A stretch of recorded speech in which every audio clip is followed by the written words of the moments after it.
Once again, it's a Saturday and we're back in the Gunners Club. We got the fire on. We're enjoying a couple of brews from the beer factory. Yes, thank you, Chris. Our glasses are charged and we're charged as well. You're in the Gunners Club with Gunnar and with Seuss. And how are you, Seuss? I'm very well, and I hope Chris is okay out there in Vietnam at the moment. In Vietnam, eating a cat or whatever. Yeah, you know. So, I wanted to have a chat to you regarding... now, this is going to sound rather deep. Trust me, it is, but it doesn't have to be. It's about negotiation. It's one of those things where you can analyse the arse off it, or you can just try to make things really easy and boil it down to principles. Didn't The Godfather have a great negotiating There was an skill? offer that was made that somebody couldn't refuse. Correct. Yeah. That's right. I reckon that's the ultimate negotiating Look, tactic. I've turned to academia really to give me a head start with negotiation. I've done units in things like dispute resolution. I've attended a lot of workshops in Victoria and in Perth. But the best pieces of advice I've ever got were when I hit the ground running and I basically learnt from experience. For me, in my job that I do, I probably do about 10 specific cases of negotiation and conciliation per day. That's what I do. Now, quite often for me, I have two different work phones. One of them has to do with letters which I don't write and calls from people I do not know. I'm not expecting these calls. I don't know who they are. But they're always very abrasive and people are expecting I know everything about them and can help them out at a moment's notice. The other one is just as bad, but people that I do know. Okay. But I came across... That's not my phone call, is it? Yeah, no, they're blocked. They're blocked. I came across a book, and look, I've been up all night and all this morning reading it because, frankly, it's fantastic. Never Split the Difference. Written by a chap called Chris Voss. He was head hostage negotiator at the FBI. Okay. So some of these books that are coming out now are things like, how to negotiate as though your life depends on it, or with a gun to your head. Yep. This chap actually did work in situations like that, and he's taught me a great deal of things. Now, we're in the Gunners Club. Most of you would have heard of, if you haven't read it or seen the cartoon edition, of Sun Tzu's Art of War. Oh, yes. Yes. So you'd say the best way to succeed against your opponent is to subdue them without even fighting them. That's perfect. That's the perfect tactic, really. I think so too. And what I've learned is that, to use, I guess, a Chinese analogy, you've got the person you're negotiating with and yourself, and your heads are full of all sorts of plans and ideas and to what you want. That's what negotiation is. But that's like in a war, isn't it? You can have all the plans in the world until the first shot is fired. Oh, this is Mike Tyson's quote. Everyone's got a plan till they get hit in the mouth. That's it. Yeah. But this analogy is quite sweet. So yourself and the person you're negotiating with or against, depends on your mindset. We'll talk about that. It's like two different lovers sharing the same bed with different dreams. It's pretty deep. Now, you know that I'm into martial arts. Boxing's really my thing at the moment, but I did study Aikido quite heavily. And as well as that, some of the books that were recommended to me, And we got a video out on that. at university had to do with the analogies of Aikido. Now, I snapped back at the professor and said, I already do Aikido. I'm not prepared to pay for this book or this unit. I can be a bit recalcitrant like that. The idea of that is two things from Aikido. Is that one, when you're negotiating with someone, is a concentration of your own body.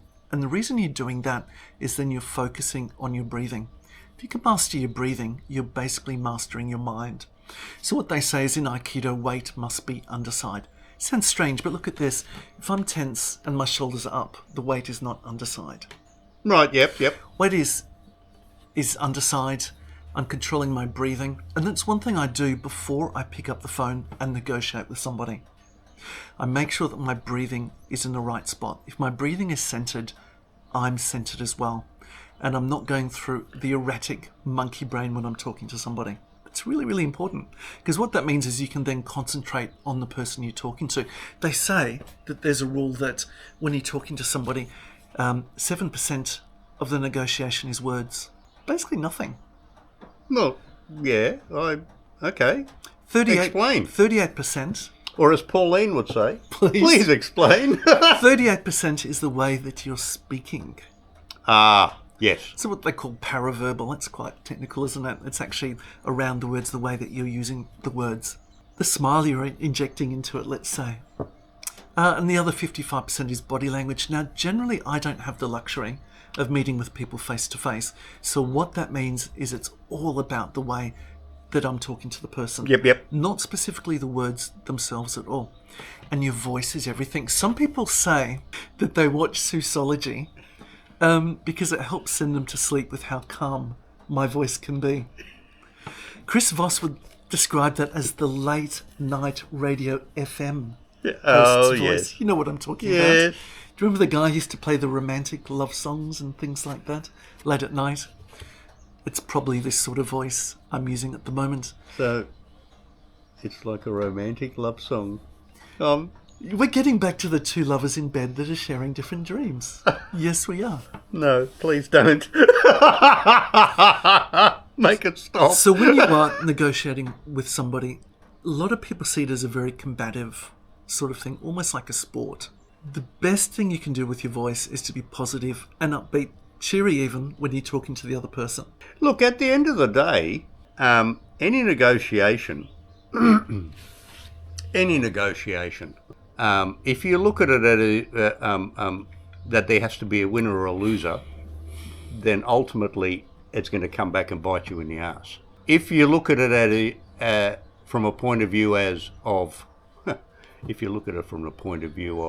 if each party is reasonably satisfied, then you've both come out of it feeling as if you've had a minor win.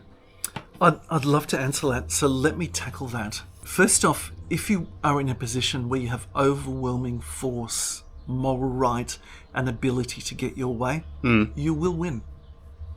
And that's the same from a military conflict as well. You remember in the infantry we were taught that if you're attacking a defended spot, you need to have 3 times the force of the enemy that you're engaging. So let's say you've got 3 times that force and you've got the moral right, and you're not planning to deal with that person ever again, and there's no reputational risk. There you are, there's your victory. It's guaranteed that you're going to have the victory that you want there. In terms of the idea of people's feelings, now, making sure everyone comes out feeling there's a minor win. For a start, the most important word in the human psyche is an F word. You ready for it? And it's the word fair. So if someone makes a lowball offer to you and you say to them, you decry, I cannot understand how that is fair. Could you please explain that to me? They find they're doing the work for you now. They're justifying the position that they've given to you. And everybody wants to be seen as fair. You can actually get on the front foot and say to somebody you're negotiating with, it's my intention, because of the ethics I abide by, to be fair in the discussions. Please pull me up if some stage during this negotiation you think that I'm not. Something that Chris Voss actually advocates. Now, going before court in things like a mediation, one thing the mediator will often do to try and ensure that there's a resolution made is say, now listen, you're not going to walk out of here feeling pleased. Everyone has to have a minor loss. Pretty much the exact opposite to what you've just said. The reason for that is that's his or her victory, the mediator's victory, to get you to concede, and they've got another victory chalked up. That's not your victory. I wouldn't pay any attention to that. What I would pay attention to is the title of this book, Never Split the Difference. Now, what does that mean? You want to wear black shoes on your birthday, your wife says you're going out and you have to wear brown shoes. What if you split the difference and wore one black shoe and one brown shoe? Let's be less abstract. Let's say that you're hostage negotiating and you're not prepared to pay the $1 million ransom. There are 4 hostages. Let's say you pay half and only 2 of them get killed. Who's had a victory there? The idea, in fact, is to never split the difference. Let me tell you how you do this. It's interesting. I'm intrigued. I've had some very interesting phone calls, again, unexpected phone calls from people. I've taken abuse with the best of them. I've been accused of worshipping at the temple of Satan. I've had all sorts of things decried at me, sometimes by people not in the best mindset. Oh, of course. And in fact, I remember one person saying to me, screaming, "So what are you going to do?" And this really took the air out of that person's tires, but it actually gave me a very swift victory in terms of getting what we wanted. I said to them, I tell you what I'm going to do. I'm going to give you my time and I'm going to listen to you. Now, there was a pause for about 20 seconds as I think he pulled himself up from the floor. And we continued the dialogue really in a rational way. I got the result that I wanted. I listened actually to what the true needs were of this person. We've got this monkey brain, right? I mean, we've got what we call the amygdala, which is that almond-shaped little portion of the brain. It's the lizard part. You know, if I pinch you and pick at you, eventually you're going to slap me over the head, aren't you? Yeah, probably sooner than later. We've got this chattering monkey mind that never stops. You're negotiating with a person, and in the back of their mind, they're thinking about, I'm sort of listening to what this person's saying, but I'm not really. I'm thinking about the next question and the next advantage, the next point. It's pretty much like the Olympics that we just saw, when you had the people with the swords, and one person would prod, then the next person would prod, and all the while you're thinking about the next thrust of the sword. What am I going to do? If you become experienced enough, you can actually learn to just sit back and to listen to what the other person is saying. It's really hard to do. You're sort of like a musician. You're a musician because a musician plays with time. You can play with time by doing a number of things. You can let the other person talk, and so they're engaged only in what they're doing. They're not actually engaged in what you're learning about them and formulating to respond back to them. Yes. And then you can use a pause. Pauses are the most important thing of all. Now, sometimes I'll pick up a phone, I'll have a person come with 5 or 6 accusations. These people have just about written a book as to what the case is, and they expect me to respond to yes-no answers immediately. And believe me, they've got Venn diagrams and decision trees and everything drawn up. The best thing I can do is pause, which will always get a hello, are you listening to what I'm saying? The other end, and I'd say, I am giving you the greatest gift I possibly can, my full attention and my time. And then generally at the end of that, almost an exhaustion, but you understand actually what the issue at hand is if you allow them to talk enough. Then you can paraphrase back to them what they're saying, even repeating the last few words of what it is they've said.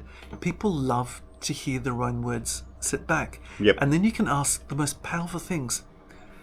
Have I got that right? As soon as somebody says, that's right, that is the most powerful thing you can do. The person is now starting to accept you into their confidence. Yes, that's right. I've floated onto you, and now you've agreed that that's right. That's a great way of starting to, I guess, judo them or to wrestle them. But to be honest, I'm actually interested in getting the solution that that person wants as well. I find that I've never been so wrapped in a book as I have been in this book, Never Split the Difference, because he's really learned the art of drawing things out from people. Now, if somebody is persisting on rabbiting questions at you, I had this example a couple of weeks ago, and I said to him, I understand that you've got many points here and you're intimately familiar with this case. I'm only talking to you, and I think we're actually starting to untie the knots at the moment. But I'm not in a position to give you a yes or no answer at the moment. I'm willing to understand the position you're in, and at the end of this call, I'm going to ask for you to put that in writing for me so that we can work towards a resolution. Now, people expect that if they start to throw some blows, it's like a boxer in a ring. If he peppers you with some jabs, that you're going to concede, you're going to throw your hands up, even just to protect yourself. But if in fact you say, well, this is part of a working process that we're doing together, it changes things very much. Now, you don't have to concede. At that point, I don't concede. But even if you believe you will have to come up with an answer, here's a magnificent thing. You ready for this gold? Go on, give it to me. How? How do I do this? How can I provide you with this solution? With a hostage negotiator in the jungles of, let's say, Colombia, who's demanding $1 million from a family that patently doesn't have the $1 million, it's a very reasonable question to ask. How do you see me doing this? How do you see me paying you $1 million when I don't even know that my sister is safe? Oh, yeah. Very, very reasonable. Now, what you're doing is you're actually taking the ego from yourself, giving it to the other person, because now they're the person who's coming up with a solution. You see, they've still got control. Yeah. They're the ones who actually will come up with a solution for you, and it was their idea. Yes. Now, remember how I said with Sun Tzu the idea was to wrestle somebody, take them to the ground without even wrestling them? Effectively, what's happening now is a couple of things. The internal monologue for that other person, that schizophrenic monkey chatter in their mind, is going into absolute overload. But you have got mastered already the idea of pauses, or putting the guard up and saying, let's work together on this. How can I do this? This is not trickery. It's not trickery because you have to be composed. Remember the idea of the weight underside? So you're not thinking about your own goals, but actually about the proper resolution for what has got to be done. What are your thoughts on that?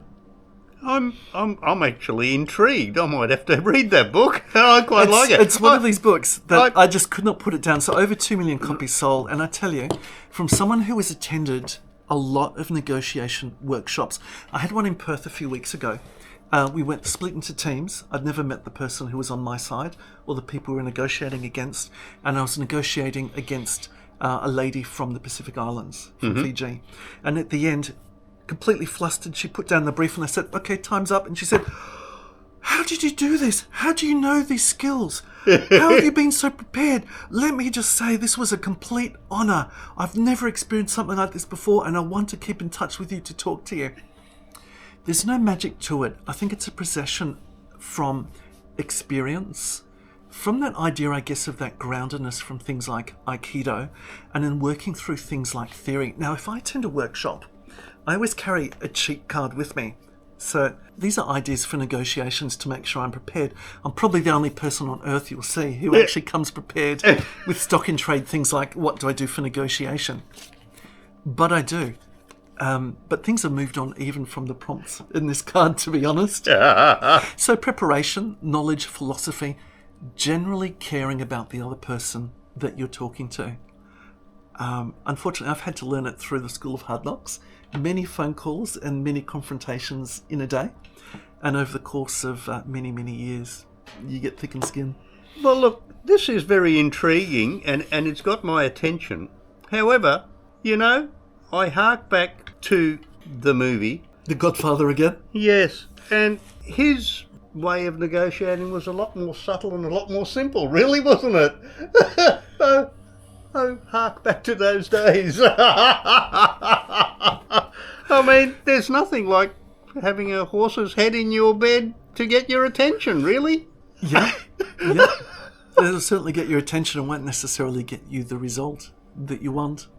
And not only that, but if you're pushing for the result, it won't explain to the party how that result has come about. And let's not forget this. If someone agrees to something with you, there's a lot of different ways of saying yes. Most of them are actually counterfeit. What you've got to do is make sure that person himself reassures you at least 3 times in different ways that yes is a sincere yes. So we've agreed for that arrangement for the parade coming up that you'll supply this service. Yes, I will. What day will you be providing the service? They'll tell you that will be the second reassurance. And then you can ask them a logistical question. How will you have the floats for the parade delivered on that day? Now they've thought about that. They've given you 3 answers to it. It's not a yes until the logistics of the payment or the service have been nailed out and that other person has given you that sincere yes. And the horse's head is only part of that. That's the bringing the attention. It's not explaining how the payments will be made or it will be delivered. And it's not working out, most importantly, the logistics of it for it to happen at the end. And don't forget, at the end of that, you've probably got another 10 identical calls waiting on the line to solve as well. You're right. And although everything you said is very intriguing and I like the idea, it makes for a boring movie as compared to a horse's head.